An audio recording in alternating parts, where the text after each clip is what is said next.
இன்றைக்கி பிரதோஷம். பிரதோஷ பூஜை வழிபாடு அதெல்லாம் எல்லாருக்குமே தெரிஞ்சிருக்கும். ஆனால் இன்றைக்கி மகா மிருத்யுஞ்சய மந்திரத்தை பற்றி பேச போகிறோம். அதை இன்றைக்கி உச்சரித்தோம்னா அவ்வளோ நல்லது. அந்த மந்திரத்தை தான் இப்போ நான் சொல்ல போகிறேன். ஓம் த்ரியம்பகம் யஜாமஹே சுகந்திம் புஷ்டிவர்தனம் உர்வாருகமிவ பந்தனான் மிருத்யோர் முஷீய மாம்ரிதாத்.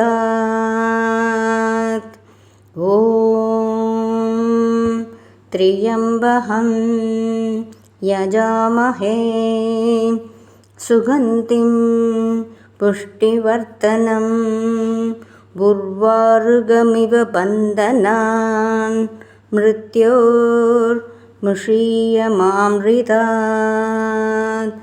ஓம் த்ரியம்பகம் யஜாமஹே சுகந்திம் புஷ்டிவர்தனம் உர்வாருகமிவ பந்தனான் மிருத்யோர் முஷீய மாம்ரிதாத். ஓம் த்ரியம்பகம் யஜாமஹே சுகந்திம் புஷ்டிவர்தனம் உர்வாருகமிவ பந்தனான் மிருத்யோர் முஷீய மாம்ரிதாத். ஓம் த்ரியம்பகம் யஜாமஹே சுகந்திம் புஷ்டிவர்தனம் உர்வாருகமிவ பந்தனான் மிருத்யோர் முஷீய மாம்ரிதாத். ஓம் த்ரியம்பகம் யஜாமஹே சுகந்திம் புஷ்டிவர்தனம் உர்வாருகமிவ பந்தனான் மிருத்யோர் முஷீய மாம்ரிதாத். இதை இன்றைக்கி 108 முறை உச்சரித்தா ரொம்ப நல்லது. இதுக்கான அர்த்தத்தையும் சொல்கிறேன்.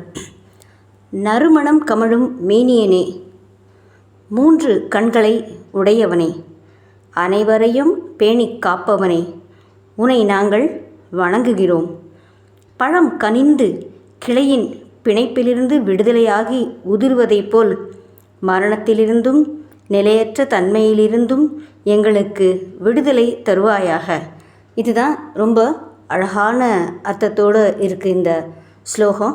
இதை நீங்கள் இன்றைக்கி 108 முறை உச்சரித்தா ரொம்ப ரொம்ப ரொம்ப நல்லது. நோய் தீர்றதுக்கு ஒரு பெரிய மந்திரமாக இதை பார்க்கப்படுது. அதனால் முயற்சி பண்ணுங்கள். நோய் மட்டும் இல்லை, செல்வம் சேர்றதுக்கு, மற்ற நம்முடைய மனசில் இருக்கக்கூடிய நல்ல ஆசைகளை நிறைவேற்றத்திற்கு எல்லாத்துக்குமே இந்த மந்திரம் உபயோகமான மந்திரம். சொல்லி பாருங்கள்.